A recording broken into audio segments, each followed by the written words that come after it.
भक्त का भाव में आप लोगों का स्वागत है। आज हम आपको कार्तिक मास के 14वें अध्याय की कथा सुनाएंगे। हे महाराज पृथु, इस प्रकार वह महाबली दैत्य मारा गया तो देवताओं ने सुखी होकर भगवान शिव की स्तुति की। बोले, हे देवादिदेव, जलंधर को मारकर आपने हम पर बड़ा उपकार किया है और तीनों लोग सुखी हुए, मगर भोलेनाथ एक अनर्थ हो रहा है। भगवान विष्णु वृंदा के तेज से प्रभावित हो शिला रूप होकर उसकी भस्म में लौट रहे हैं। किसी प्रकार उनका मोह दूर कीजिए। देवताओं की प्रार्थना सुनकर भगवान शिव बोले, हे देवगणों, तुम सब भगवान की योग माया की शरण में जाओ। भगवती योग माया ही इस संकट का हरण करेंगी। उनकी आज्ञा पाकर सभी देवता भगवती योग माया की स्तुति करने लगे। हे देवी, आप आदि शक्ति हैं, संपूर्ण चराचर की उत्पत्ति, पालन और संहार करने वाली हैं।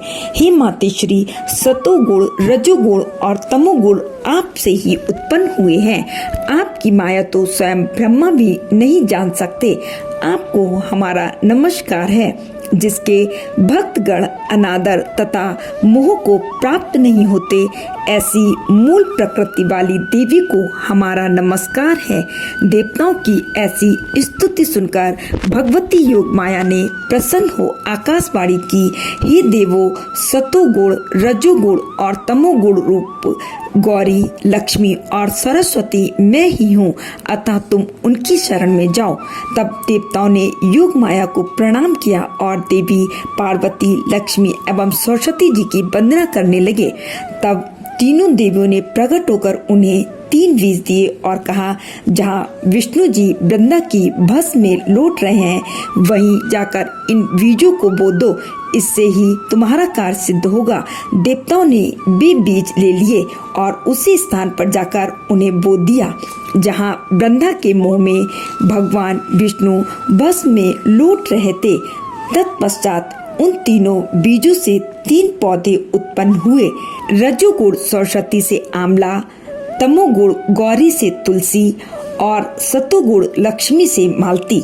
हे राजा पृथु, चूंकि लक्ष्मी जी ने ईर्ष्या युक्त होकर वह बीज दिया था, इसलिए भगवान के पूजन में मालती के पुष्प निषेध है, मगर आंवला और तुलसी भगवान को अति प्रिय है। हे राजा पृथु, इस प्रकार वृंदा ने वृक्ष रूप होकर भगवान शालिग्राम का सान्निध्य प्राप्त किया। इसी कारण भगवान शालिग्राम की पूजा कार्तिक मास में तुलसी के मूल में होती है।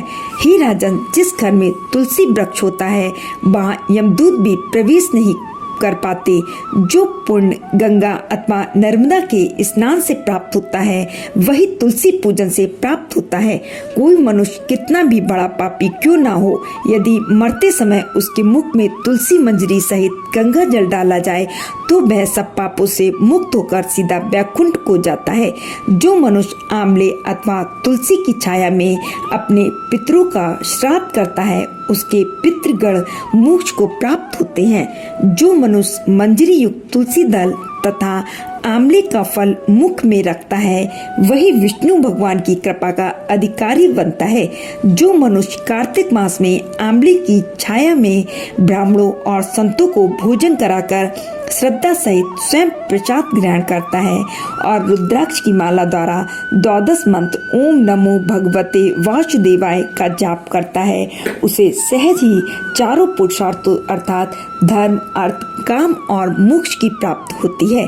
हे राजन, तुलसी और आंवले की महिमा का बखान तो स्वयं ब्रह्मा जी भी नहीं कर सकते।